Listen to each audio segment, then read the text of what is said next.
Certo, professor. Vamos aqui então para a resolução da quarta questão da terceira etapa da disciplina.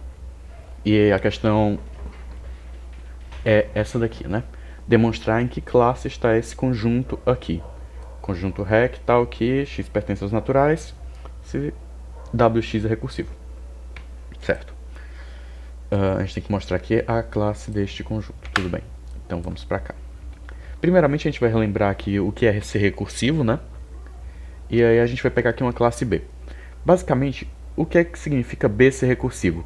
Significa que tanto B, tanto B' são recursivamente enumeráveis. Poxa, mas o que é que significa isso? Significa que a gente tem um h de x, certo? Tal que esse h de x diz pra gente que o x pertence a B. E a gente vai dizer que esse h de x tem código, por exemplo, k, certo? Daqui em diante.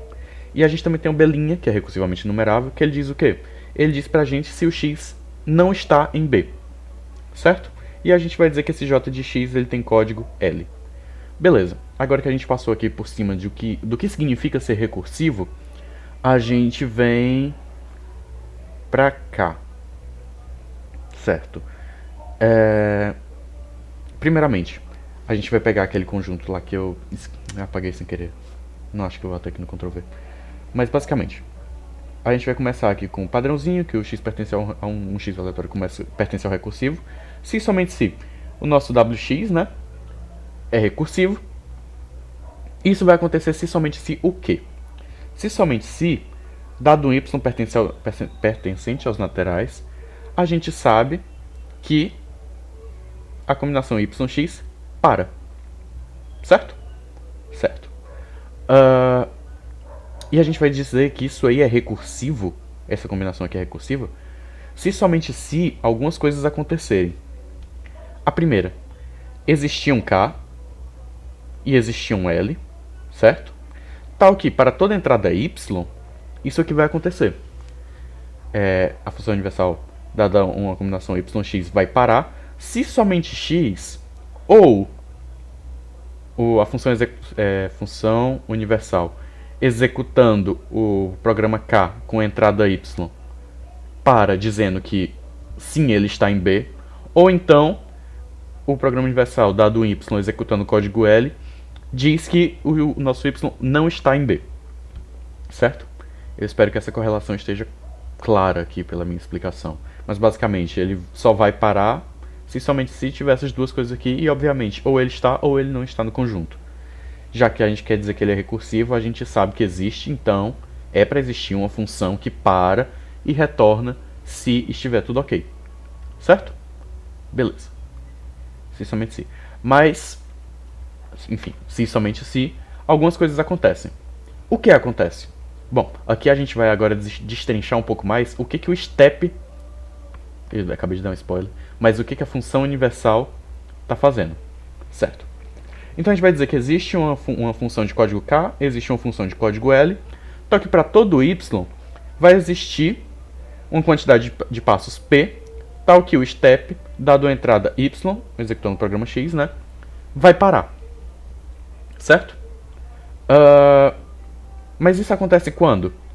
Quando, dado uma quantidade de etapas aqui, de passos, né, o step vai sofrer uma parada. Ou seja, a gente descobriu que o x pertence ou não pertence a B. Uma dúvida que eu tive é se eu precisaria declarar outra variável para cá, mas já que a gente sabe que ou ele vai pertencer a um certo B, ou ele não vai pertencer a um B, ele não tem como dizer que num step, né, numa fase P igual a 122, a gente descobriu que ele pertence, e aí no 123 ele descobriu que não pertence. Ou então acontecer de a gente não saber desse número ficar indefinido aqui, né? Dele ficar infinito. Não tem perigo disso acontecer, porque ou ele está ou ele não está, dado que a gente tem funções que calculam isso, certo? Então eu fiquei em dúvida se eu deveria criar duas variáveis, mas considerando que a gente só tem essas duas possibilidades, eu achei melhor conectá-las. Até porque só tem como um delas dar verdadeiro, né? Não tem como ela estar e não estar ao mesmo tempo. Então eu optei por deixar vinculado a uma só variável. Mas enfim, existe uma função k e existe uma função l, tal que para todo y. Essa função aqui, em uma dada quantidade de passos, vai parar se e somente se ou ele vai descobrir que está, ou ele vai descobrir que não está. Certo? Essa é a forma que a gente vai destrinchar aqui a nossa função universal em um step com etapas aqui, né? E aí a gente percebe que a gente pode, então, remover esses existem, não é?